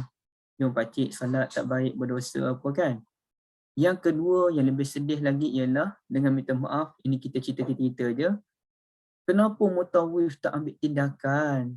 Suruh pergi solat, ajak, bukan sekadar cakap je. Cakap pun jauh-jauh, tak jadi. Jadi saya pun kesal, ya Allah, kenapa Ustaz tak pegang tangan pakcik tu, ajak pergi solat, kenapa sekadar nak mengeluh jauh-jauh, sedangkan Ustaz ialah mutawif, orang yang ada kuasa. Jadi sepatutnya tariklah, pakcik jom kita solat dulu, lagipun bas tak nak gerak lagi pun, sebagai contoh bas dia tunggu. Okey, pakcik solat dulu, kalau tidak berdosa, kita kita nak pergi tanah haram, nanti tak baik, takut Allah Ta'ala tak terima amalan kita. Pun Ustaz tak bersungguh tuan-tuan. Jadi masalah ilmu tu berlaku pada dua-dua pihak. Jadi bahaya, nampak tak bahayanya kalau kita beramal tanpa ilmu. Kita bersungguh buat sesuatu tapi kita tak ada kualiti ilmu, maka amalan tu dia tak power, dia tidak memberikan perubahan. Baik, begitu juga saya yang jujurnya 2 kali pergi ke Mekah, tak pernah saya ada harap peluang untuk mencium Hajarul Aswad. Tapi ada orang berapa kali cium Hajarul Aswad. Tapi bagaimana dia boleh cium? Pastilah dengan berebut-rebut. Sedangkan saya mengambil petua daripada Ibn Abbas radhiyallahu anhuma rasanya, daripada berebut-rebut nak cium Hajarul Aswad. Kita nak mencium satu batu yang mana Umar radhiyallahu an kata, wahai batu, kalau bukan kerana saya tengok Nabi cium kamu, aku tak cium kamu, kata Umar. Umar kata dia pun tak tahu kenapa kena cium Hajarul Aswad. Tapi kerana Nabi SAW cium, dia pun ciumlah. Bermakna mencium batu ialah sunnah dalam keadaan kita tak faham. Kenapa tu kena cium Hajarul Aswad? Kita tak tahu kenapa. Tapi kerana Nabi cium, kita pun cium. Tetapi dia ada satu lagi sunnah lain yang pasti kita tahu hikmahnya, yang disebutkan dalam Al-Quran, yang disebutkan dalam hadis, iaitu sunnah menjaga hubungan kemanusiaan dan menunjukkan kita umat yang berkualiti. Jadi menjaga hubungan kemanusiaankah kalau kita tolak menolak antara satu sama lain? Apalagi berhimpit pula antara lelaki dengan wanita? Apalagi bertindak-tindak pula antara yang besar dengan yang kecil, yang tua dengan yang muda?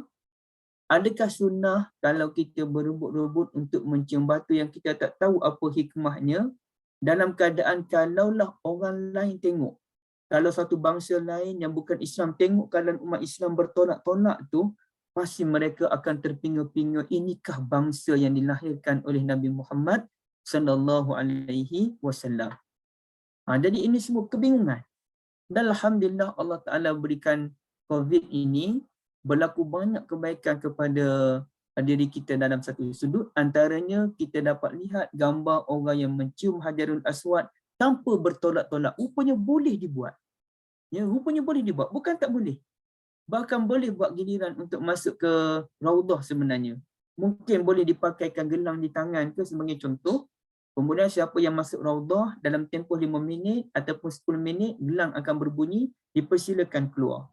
Dan serahkan gelang tu kepada pihak yang menjaga bahagian tersebut. Boleh dibuat sebenarnya. Tapi kenapa tak boleh nak buat benda sebegini rupa? Saya ingat masa kami pergi bercuti hari tu. Bercuti di mana? Kampung Baru aja. Allahu Akbar.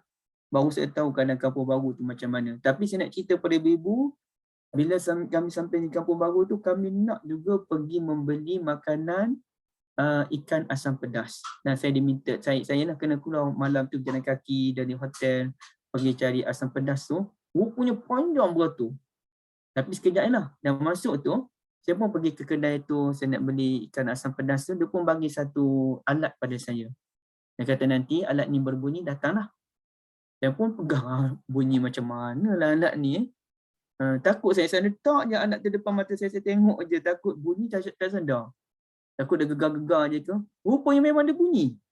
Dia bunyi, kita nak kalut tekan button dia tu, terus jangan ambil lauk. Saya kata, ya Allah, rupanya kreatif kita ni sampaikan buat giliran pun boleh bunyi. Bukan sekadar tengok number je. Kalau tengok number tu mungkin kita tak perasan kan.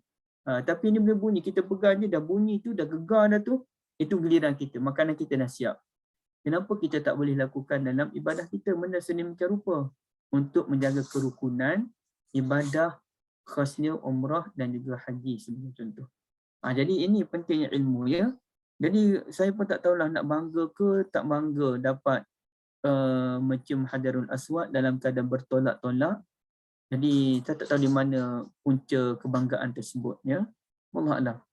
Jadi banyak lagi lah perkara-perkara yang perlukan ilmu dalam ibadat kita, ibu-ibu dirahmati Allah. Baik. Ada persoalan lain? Saya nak tengok yang Kak Lina punya panjang ni. Kak Lina kerja sekarang ni kan? Kot.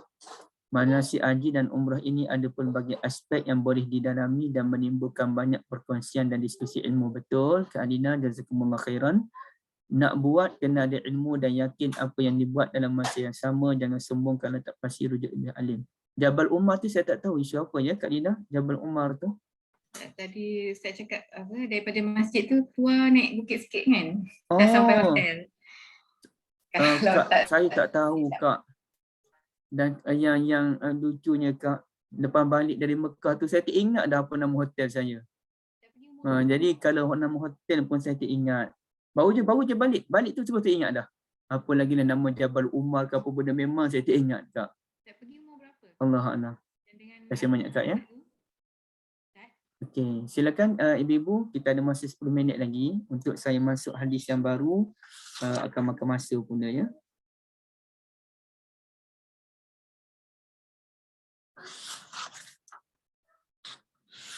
Ain, tak ada persoalan ke Ain? Kak Ain. Kak Ain. Ain saja. Sekejap Ustaz. Ya, Kak Ain. Ustaz, saya nak tanya satu ni. Saya ada terbaca tafsiran dalam surah Al-A'raf 199. Maksudnya jadilah engkau pemaaf dan suruhlah orang yang mengerjakan yang makruh serta berpalinglah daripada orang-orang yang bodoh. Khudhil afwa wa'mur bil urfi wa'rid 'anil jahilin. Okey? Ya, maksud daripada orang yang bodoh tu maknanya kalau ada perbezaan, katalah ada perbezaan ilmu lah, taraf seseorang tu, seorang yang lebih pandai dan orang yang bodoh, maknanya orang yang pandai tu mesti jauhkan diri dia daripada orang yang bodoh. Okey, macam tu. Okey Kak, terima kasih banyak Kak. Ya. Jazakumullah khairan. Okey, ini untuk lebih memuaskan. Saya faham isu yang Kak timbulkan tu, tapi kita cuba lihat apa komen ulama daripada pelbagai kitab, ya. Ini kitab Taisiril Kalimir Rahman oleh As-Sa'di, Nasirus Sa'di. Okey. Apa dia kata tu? Amarallahu ta'ala an yuqabilal jahil bil i'radi anhu wa adami muqabalatuhu bi jahlihi. Faman adzaka biqaulihi aw finnatihi wa man. Okey, maknanya kita bila kita bertemu dengan orang jahil, maka kita lebih baik tak payahlah nak layan dia. Kalau dia menyakiti kita dengan lisan, dengan perbuatan, buat tak tahu je lah. Ya, kerana kalau kita lawan pun kita akan sakit hati nanti. Bukan tidak berkawan, tapi janganlah duk berlawan dengan dia. Okey, maksudnya begitu. Ataupun cuba kita lihat apa komen daripada Al-Baghawi. Al-Baghawi sebut apa? Okey, tak ada. Secara khusus tak ada. Ibn Katsir ada tak secara khusus disebut? Wa a'rid 'anil jahilin. Ya, wa a'rid 'anil jahilin.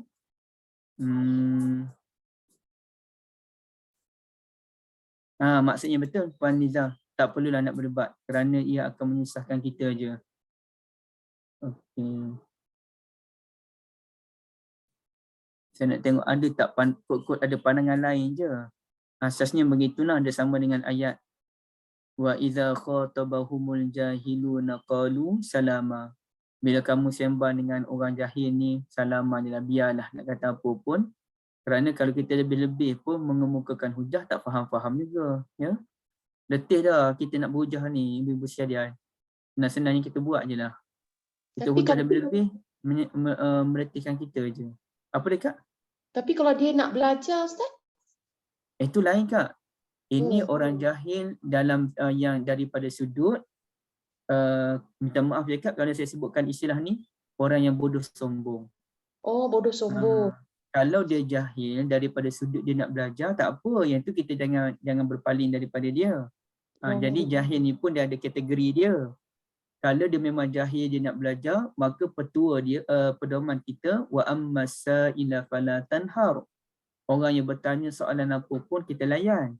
Selagi mana dia tak meleret-leret sampai benda yang bukan-bukan. Tapi kalau dia ni memang datang tu bukannya nak belajar sangat pun, saja nak berlawan dengan kita, tapi dia ilmu mengarut.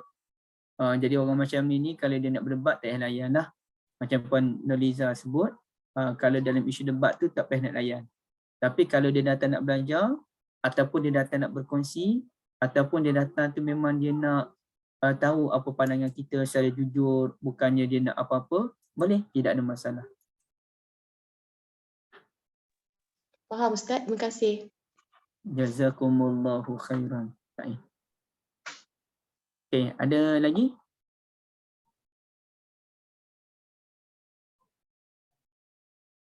Okey, kalau tak ada, boleh kita buat satu penutup lah perbincangan hari ini. Jadi berdasarkan hadis yang kedua, ibu-ibu sekalian, bagaimana kesungguhan Nabi SAW menjadikan ilmu sebagai agenda utama walaupun sedang menunaikan haji, maka sepatutnya begitulah kita pun. Mesti menjadikan ilmu ni sebagai agenda utama dalam pertemuan kita dengan kawan-kawan, dengan ahli keluarga. Jangan kita ni sembang kosong yang banyak. Sembang kita dah lama tak jumpa adik-beradik, kita nak sembang mengeratkan hubungan gelak-gelak tu tak apa, bukan tak boleh ya, bukan tak boleh. Tapi maksud saya sembang kosong. Sembang mengeratkan hubungan kekeluargaan itu bagus. Itu bukan kosong. Itu bukan kosong. Sembang kita mengimbau kita dulu-dulu macam mana, itu bukan sembang kosong, tidak ada masalah. Sembang kosong ni entah apa-apalah benda nak sembang, tak ada nilai pun, nak kata eratkan hubungan pun tidak.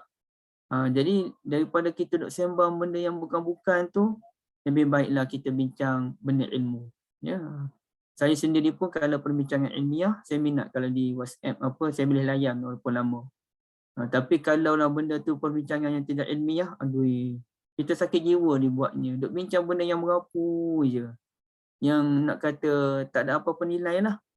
Jadi sepatutnya nilai ilmu. Saya masih ingat lagi arwah almarhum abah saya pernah cerita. Dan sebenarnya saya dapat banyak poin abah saya ni bagi tahu, tapi saya tak dapat tangkap dengan kemampuan ilmu saya masa tu. Ataupun saya tak dapat tangkap kerana ceteknya pengalaman saya masa tu. Antaranya dia sebut, rahimahullah insya-Allah, rahimahullah rahmatun wasi'ah. Abah saya kata dia ada kenal seorang ni, ustaz, yang mana kalau dia pergi je ke rumah ustaz ni takkan sembang kosong. Ustaz ni akan ambil buku, akan ambil kitab, syarah kitab tu. Syarah kitab dulu. Permulaan, mukadimah nak jumpa dengan dia tu, okey, buka kitab, sembang dulu pasal kitab. Habis sembang kitab tu, barulah kalau nak sembang benda lain pun. Jadi, dia pun kata, keluarga kami panggil ngah. Ngah pun kena macam tu lah. Bila orang datang rumah tu, kitab dulu. Dia kata, dia stay bersungguh sikit. Buat gitu, dia kata kan. Ambil kitab, syarah kitab. Menyebabkan saya pun terbaru. Dahsyat juga orang datang rumah. Kita buka kitab dulu. Daripada sembang-sembang benda bukan-bukan ni. So, pertemuan ilmiah. Tapi maksudnya, saya dapat filosofi dari sebalik nasihat bapa saya tu, agar pertemuan kita tu pertemuan yang menghasilkan ilmu. Bukan sekadar duduk sembang je. Tapi ilmu tu dia luas. Ilmu tu luas, dia tak semestinya dalam kitab. Contohnya baru-baru ni dalam 2-3 minggu lepas, Encik Ikram dari PTS dia datang rumah saya, ya. Dan dalam pertemuan kami tu macam-macam benda dia kongsi, yakni berkaitan dengan dunia penerbitan buku. Jadi ini cuba ibu-ibu tengoklah saya punya setebal mana ni manuskrip yang saya kena baca dan kena semak untuk bagi pada PTS. Aduh, saya tak baca lagi punya masa duk kalut benda lain. Tulisan dari orang Indonesia, tulisan yang sangat prolific, yang sangat luar biasa, menyebabkan saya kena ambil masa yang panjang untuk membacanya. Tapi nak ceritanya, bila dia datang, perbincangan kami dari awal hingga akhir berkenaan dengan ilmu. Ilmu apa dia? Ilmu tentang penerbitan buku. Jadi itu pertemuan yang bermanfaat. Bukan nak sembang kosong, entah apa-apa ni kan. Jadi begitulah Nabi SAW dan para sahabat. Apapun ilmu, itu nombor satu dulu. Apapun ilmu, bukannya sembang benda mengarut. Apa saja tindakan Nabi SAW akan melahirkan natijah ilmu. Bukannya Nabi ni buat benda yang kosong, sahabat tak dapat apa-apa manfaat daripada baginda sallallahu alaihi wasallam. Nah, kita tahu kan ada 3 bentuk tanah tu. Sama ada kita nak jadi tanah yang meresap air hujan dan kemudiannya mengeluarkan tumbuhan yang baik, ataupun kita nak menjadi tanah yang menakung air, dan maka manusia dan haiwan mendapat manfaat daripada air yang bertakung itu. Mana air takung yang baiklah, bukan lopak semata-mata kan. Ataupun kita nak menjadi tanah yang keras, nak kata takung air pun tidak, nak kata menyerap air menghasilkan tanaman yang baik pun tidak. Itu iyazambillah. Jadi kita nak tanah yang mana? Okey, kita nak tanah yang menyerap air, alhamdulillah. Sekurang-kurangnya kita menjadi tanah yang menakung air, alhamdulillah. Jangan jadi tanah yang keras, orang datang rumah kita tak dapat apa manfaat, kita pun tak dapat manfaat. Akhirnya pertemuan itu adalah 1-2 nilai yang bertambah. Ada 0.2%, ada ataupun 0.10% je benda manfaat kita dapat. Yang lain sembang kosong memanjang. Okey, jadi itu satu kerugian yang besar. Wallahu a'lam. Saya serah pada Kak Syida ya. Ustaz, sekiranya kan macam kita bila kita dah belajar kan bukan nak kata kita ni alim ke tidak, cuma lagi kita dah tahu dah ada adab dalam bercakap, kepentingan keperluan kita nak memakai perkataan itu semua kan. Tapi bila kita dalam satu grup tu, kita kurang bercakap lah. Bila dia bercakap je kita rasa oh benda ni tak, kalau aku komen pun tak mendatangkan manfaat. Jadi kita banyak berdiam lah dalam grup tu kan. Mana grup WhatsApp ke mana-mana kan. Jadi kan apakah tindakan kita, kadang-kadang orang salah tafsir macam kita ni pilih-pilih kawan, pilih-pilih grup kan. Sebab kita tahu benda tu kalau kita join sekali pun, benda tu yang kita cakap ni akan jadi apa? Satu catatan pada para malaikat. Dan keduanya, kadang-kadang jadi isu lah Ustaz kan, kita cakap tu jadi macam benda tu tak betul kadang-kadang kan, bergurau senja, lepas tu untuk mengutuk, gelak kan. Jadi benda tu kita rasa rasanya tak ada, kurang faedah lah kot rasanya kalau kita join kan. Jadi kita lebih banyak berdiam diri kan dalam grup-grup ke apa. So adakah tindakan kita itu kadang-kadang dipandang oh macam kita pilih-pilih kawan, kita pilih-pilih grup kan. Adakah kita, macam mana ya kita melalui situasi Ustaz? Macam kebanyakan sekarang kan grup-grup sekarang sembang pun macam kadang-kadang bab politik lah. Apatah lagi dengan bab vaksin Ustaz kan. Memang kadang-kadang tu benda tu kita tahu benda tu memang penjanggahan tu memang ada, tapi nak tak nak kita, cara kita nak melalui itu. Kadang-kadang salah cakap kan menyebabkan orang terguris, jadi kita ambil tindakan berdiam diri kan. Apakah sepatutnya kita buat Ustaz? Kalau perlukah kita buat macam tu, uzlah, ataupun sebab kita dah belajar, kita tahu kalau aku cakap benda sesuatu yang akan dicatat oleh para malaikat. Jadi tu bila kita kurang cakap, orang kata kita pilih kawan, pilih grup. Macam mana Ustaz ya? Faham tak Ustaz? Itu kebijaksanaan masing-masing nakaknya. Saya pun tak ada satu idea. Tapi saya sendiri pun kalau benda yang tak ada manfaat, saya diam je lah. Kecuali dengan kawan-kawan lama, kawan sekolah apa, kadang-kadang kita pun sembang benda lara. Nah, saya pun layan sebab benda tu penting untuk persahabatan kita. Okay, baik. Tapi dalam grup yang mana bukanlah kawan-kawan lama sebagai contoh, ada satu grup yang lain lah yang tak ada kaitan pun ke kawan lama ni. Jadi kalau benda tu tidak ada ilmiah sangat, saya pun berdiam diri je Kak. Cuma kadang-kadang saya respon jika ada benda yang penting. Contohnya saya ada satu grup alumni Universiti Malaya. Tapi bukan grup batch saya. Ini alumni campur dengan sini-sini atas, berapa puluh tahun yang atas dan juga junior-junior kat bawah. Kami ada satu grup kami. So dalam grup tu memang saya tak pernah menyampuk, melainkan dalam dua isu sahaja. Isu yang pertama, sekiranya ada masalah kesihatan seseorang yang perlu saya maklumkan, okey saya maklumkan. Kerana ia berkaitan dengan kesihatan dan perlukan pemakluman kepada semua orang.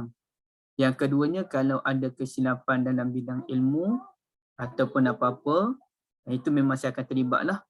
Saya tak akan biarkan grup itu membawa satu maklumat yang bertentangan dengan apa yang kita fahami. Tapi kalau saya salah, saya betulkan. Itu je, kita terima kesalahan kita.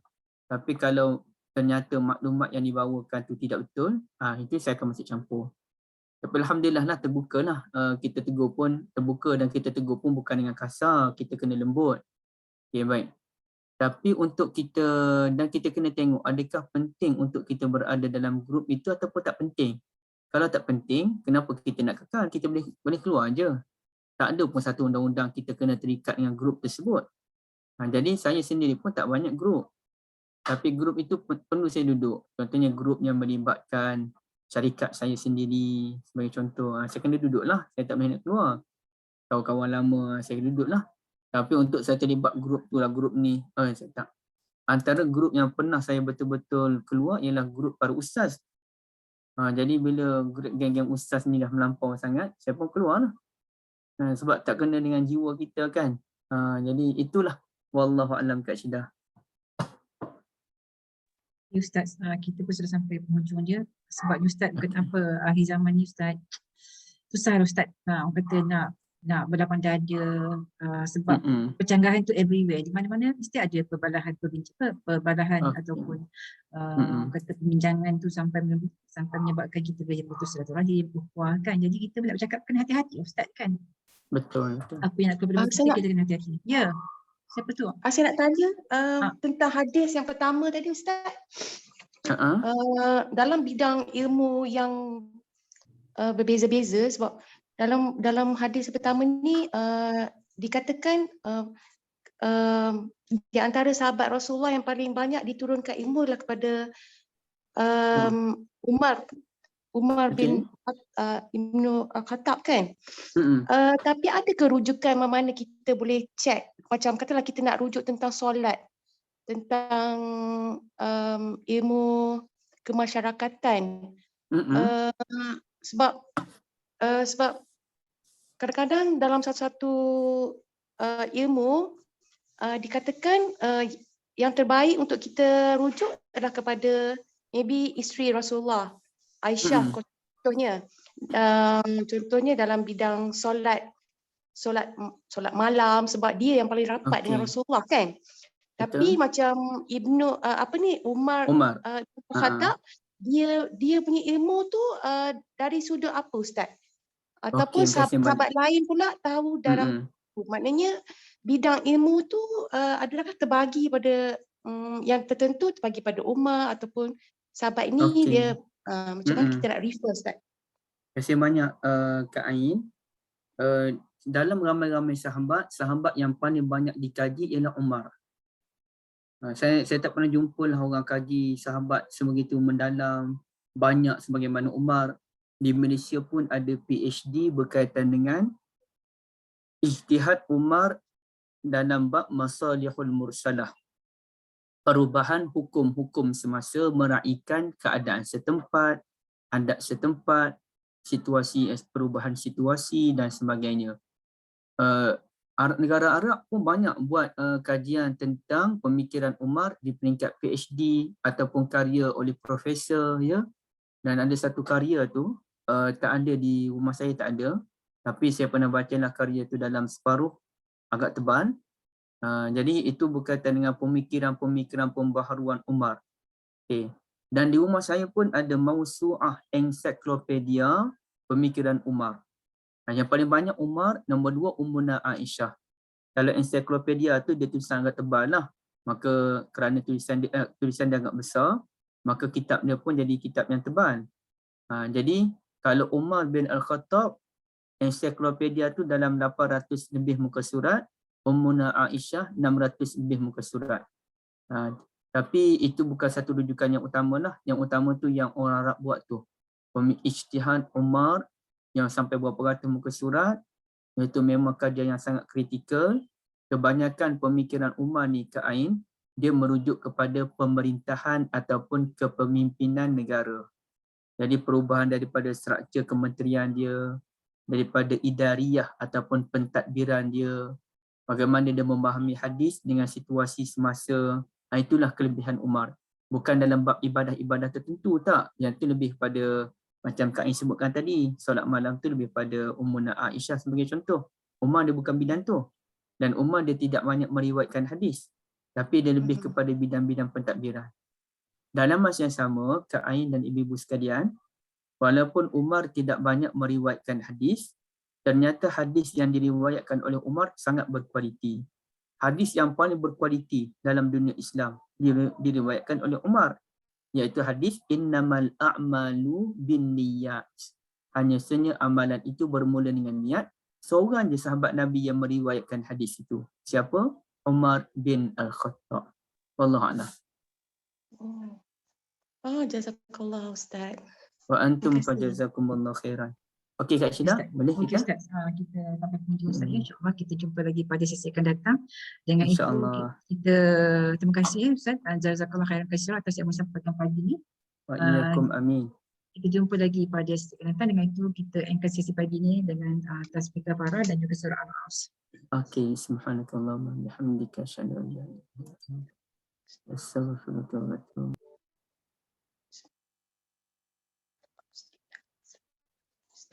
Jazakumullah khairan katsira sahabat-sahabat semua. Alhamdulillah kita belajar lagi tentang hadis Nabi SAW.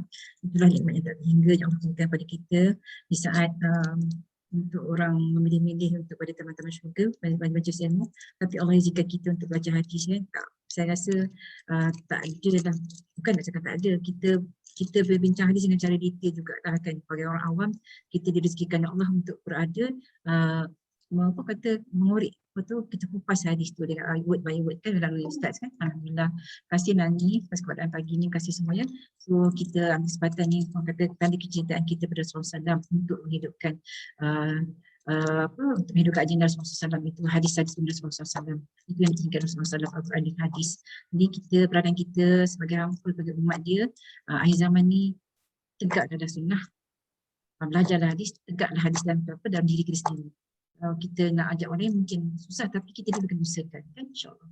So kita jumpa lagi pada sesi akan datang dengan tajuk seterusnya insyaAllah ya.